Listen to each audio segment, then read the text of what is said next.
यही घाटशिला को चुनाव लेकर के बड़े बड़े जो सुसमंगर मगरमच्छ नेता लोग हैं कि घाटशिला आदिवासी बहुल क्षेत्र है, जयराम को कुड़मी में उलझा कर रख दो, क्योंकि जेल के हम घाटशिला में चुनाव जीतने जा रही थी और आज भी जीतेगी।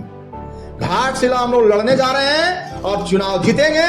उसी के कारण से ये तमाम पॉलिटिकल नेता लोग इन आदिवासी के छोटे भैया नेता को पैसा फंडिंग करा करके जयराम को सोचे कि इसको बदनाम करो, इसको कुड़मी नेता का तगमा लगा दो ताकि आदिवासी वोट नहीं ले पाए। आज आज तक एनकाउंटर हुआ, कोई आदिवासी नेता ने जिस तरह से जयराम ने आवाज उठाया, नगरी के मामला में जिस तरह से हमारे नेता लोग वहां हल चलाए, जाके जयराम जी ने विधानसभा में सवाल उठाया, आदिवासी मूलवासियों की रक्षा के लिए, खतियान की बात के लिए जिस तरह से जयराम जी ने विधानसभा से सड़क से सदन तक आवाज उठाया, पक्ष का विधायक हो या विपक्ष का विधायक हो, कोई आज तक लड़ा नहीं। इसलिए हम आदिवासी भाई से भी कहना चाहते हैं कि बड़े बड़े जो मगरमच्छ नेता लोग जो हैं, जो बदनाम करना चाह रहे हैं हम लोगों को, उसके चक्कर में ना फंसे। घाटशिला के चुनाव हम लोग लड़ेंगे, मजबूती से लड़ेंगे और हमारा जेल कैंप का दूसरा विधायक वहीं से होगा। कौन होगा उम्मीदवार कहा जाए। बिहार विधानसभा के साथ साथ घाटशिला उपचुनाव का भी डेट अनाउंस हो गया है। 11 नवंबर को वोटिंग है और 14 नवंबर को रिजल्ट जारी हो जाएगा। तो क्या जेल कैंप की क्या तैयारी है घाटशिला उपचुनाव को लेकर, कौन से उम्मीदवार? यही घाटशिला को चुनाव लेकर के बड़े बड़े जो सुसमंगर मगरमच्छ नेता लोग हैं कि घाटशिला आदिवासी बहुल क्षेत्र है, जयराम को कुड़मी में उलझा कर रख दो, क्योंकि जेल के हम घाटशिला में चुनाव जीतने जा रही थी और आज भी जीतेगी। घाटशिला हम लोग लड़ने जा रहे हैं और चुनाव जीतेंगे।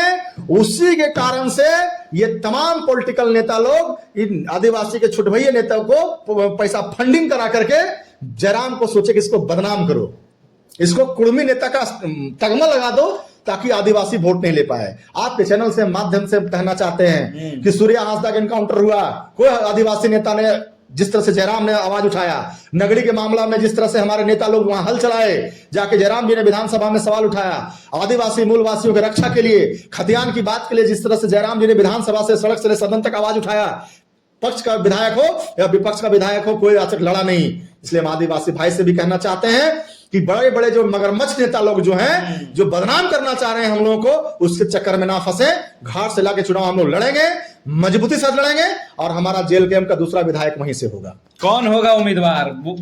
कहा जा रहा है कि वहां तो जेएमएम को क्लीन स्वीप मिल गया। देखिए, जेल कैंप के आने के वजह से जेएमएम को वहां क्लीन स्वीप मिल जाएगा। जो अगर जेल कैंप और बीजेपी आशू में गठबंधन हो जाए तो बात कुछ और है। क्या ऐसी भी बातचीत चल रही है? जैसे बीजेपी के भी कई विधायक रेल टेको आंदोलन में भी रेल टेका किए थे, तो क्या इस तरह का कोई समीकरण पे भी चर्चा चल रही है? तो वही तो हम कहना चाहते हैं कि बीजेपी के विधायक लोग भी गए थे रेल टेका में, तो उसका विरोध क्यों नहीं? क्यों नहीं? आशू का सुप्रीमो का विरोध क्यों नहीं? ओनली फॉर जयराम का विरोध क्यों? मामला समझ जाइए।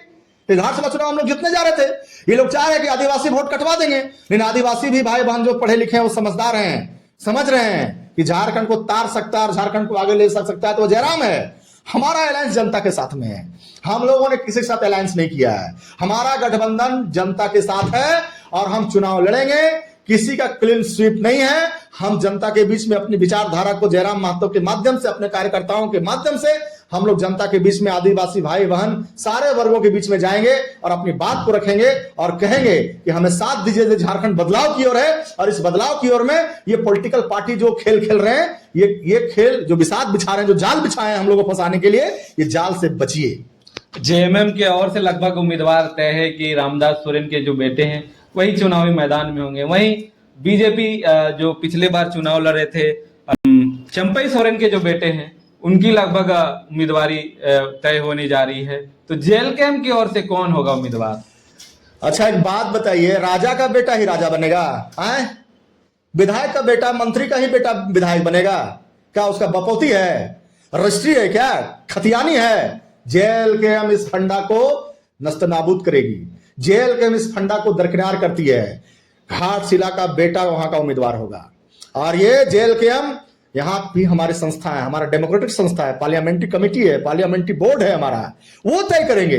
लोग का आवेदन आएंगे, हमारा सिस्टम है, डेमोक्रेटिक सिस्टम है, लोग आवेदन करेंगे, वहां के हमारे कार्यकर्ता चाहे बूथ स्तर के हो चाहे सेंट्रल लेवल के होंगे, हमारा पार्लियामेंट्री कमेटी इस पर डिसीजन लेगा, अंतिम निर्णय हमारे टाइगर जयराम महतो का होगा, उन पर मोहर लगेगा और घाटशिला का बेटा इस बार चुनाव लड़ेगा भी और जेल कैंप का दूसरा विधायक वहां से होगा भी। चलिए, तो ये थे हमारे साथ बातचीत करने के लिए जेल कैंप के केंद्रीय प्रवक्ता रविशंकर यादव जी, जो तमाम मुद्दे अभी जो चल रहे हैं उन पर चर्चा की। आप लोग कमेंट करके बताइएगा और एक अपनी प्रतिक्रिया कमेंट बॉक्स में जरूर दीजिएगा।